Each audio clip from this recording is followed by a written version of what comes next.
Hello everyone, আসসালামু আলাইকুম। কেমন আছেন আপনারা সবাই? আশা করি যে যেখান থেকে ভিডিওটি দেখছেন আল্লাহর রহমতে ভালো এবং সুস্থ আছেন। এই যে পিচ্ছিটাকে দেখছেন, ওই আমার কাছে সব সময় আসে চুল বাঁধার জন্য। কিন্তু সমস্যা হচ্ছে এই স্কুলে যায় 7টা বাজে আর আমি ঘুম থেকে উঠি 7:30 বাজে। এই জন্য ওর চুল বেঁধে দিতে পারি না। ওই আমাকে বলে রাখছে যেদিন আমি স্কুলে দেরি করে যাব সেদিন তোমার কাছে আসবো চুল বেঁধে নিতে। আমি বললাম ঠিক আছে, কোনো সমস্যা নেই। তো আজকে ওর স্কুলে নাকি কী প্রোগ্রাম আছে, এই জন্য ওই দেরিতে স্কুলে যাবে।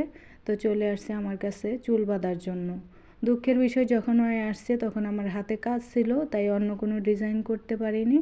আমি ওকে শর্টকাটে এই ডিজাইনটাই করে দিয়েছি। ওর খুব পছন্দ হয়েছে, আমাকে শুকরান বলেছে। তো আমি দুপুরবেলা রান্না করব এখন। তো বাসার মুরব্বি প্রতিদিন দুপুরে খাওয়ার পর ফল খেতে হয়, তো ফলগুলো ফ্রিজে থাকলে একদম ঠান্ডা হয়ে থাকে।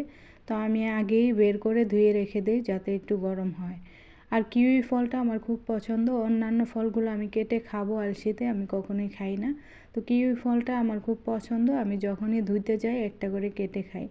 তো প্রতিদিনের মতো আজও আমি একটা কেটে খেয়ে নিচ্ছি। তারপর আমি দুপুরের জন্য রান্না করব। বাসায় মানুষ নেই, শুধু আমি আর মালিক।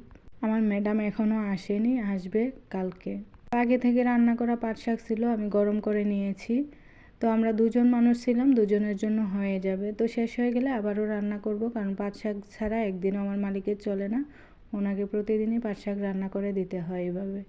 তো আমার রান্নাটা শেষ হয়ে গেছে, এখন দুপুরে খাওয়া দাওয়া করব।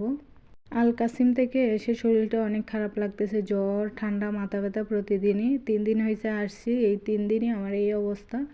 তারপরও কিছু করার নেই, বাসায় কাজ ছিল অনেক অনেক দিন পর বাসায় আসছি, প্রায় 10 দিন পর এসে দেখি সব অনেক নোংরা হয়ে আছে। তো সব গুছিয়ে নিলাম। আর এখানে হচ্ছে বেশি কাজ নেই, আমরা মাত্র 3জন মানুষ বাসায় থাকি। একবার সব কিছু গুছিয়ে নিলে তো প্রতিদিন আর এত কাজ করতে হয় না, শুধু হালকা পাতলা কাজ আর দুপুরে রান্না করাটাই প্রতিদিনের কাজ।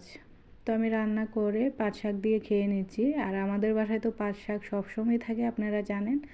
আমার বাসার মুরব্বি, উনি হচ্ছে শুকনো শুকনো কিছু খেতে পারেন না, ওনার অবশ্যই মানে তরকারি জাতীয় কিছু লাগে, হয়তো তরকারি নয়তো পাট শাক।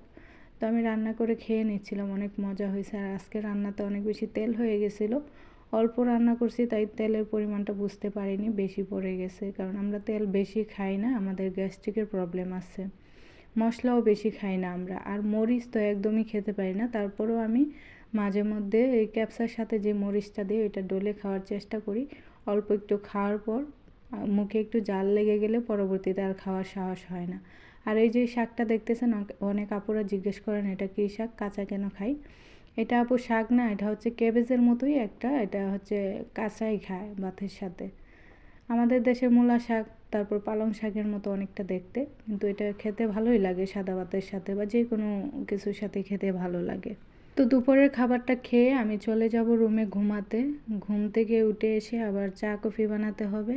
তো যেই কথা সেই কাজ, ঘুম থেকে উঠে চলে আসলাম, নামাজটা পড়ে আমি এখানে হচ্ছে দেখেন বিকেলবেলা বাহিরে বসে হালকা ঠান্ডা ঠান্ডা থাকে, ভালোই লাগে বাহিরে বসতে। তো আমি চা কফি বানিয়ে দিয়ে গেলাম এখানে। এখন মাগরিবের আজান দিয়ে দিবে, আমি নামাজটা পড়বো। তো আমি চলে যাচ্ছি কিচেনে। যারা যারা আমার ভিডিওটি প্রথম দেখছেন অবশ্যই চ্যানেলটিকে সাবস্ক্রাইব করে পাশে থাকা বেল আইকনটি অন করে দেবেন, তাহলে আমার সব ভিডিও সবার আগে দেখতে পারবেন।